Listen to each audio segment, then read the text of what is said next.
વડોદરામાં એક સ્કૂલને બોમ્બથી ઉડાવી દેવાની ધમકી આપવામાં આવી છે। રિફાઇનરી સ્કૂલને બોમ્બથી ઉડાવી દેવાની ધમકી આપવામાં આવી। ઈમેલ મારફતે આ ધમકી આપવામાં આવી છે। પોલીસે સ્થળ પર પહોંચી સમગ્ર મામલે વધુ તપાસ હાથ ધરી છે।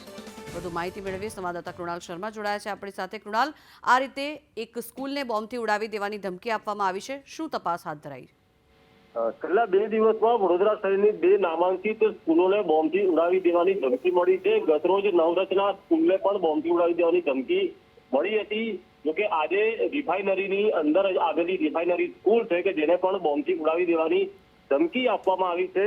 રિફાઇનરી એ વડોદરાના છેવાડે ભલે આવેલું હોય પણ રિફાઇનરી એ વડોદરા માટે ખૂબ જ ઉપયોગી પણ છે ને ત્યાં કોઈ ઘટના ઘટે તો એટલું ઘાતક પણ છે।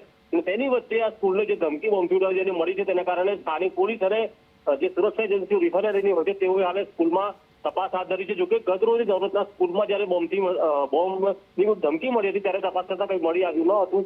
જોકે હાલ એ તપાસ કરવામાં આવી રહી છે રિફાઇનરી સ્કૂલમાં। જોકે ત્યાં પણ તપાસ બાદ હવે શું બહાર આવે છે તે જોવું રહ્યું। જી, આભાર કૃણાલ માહિતી બદલ।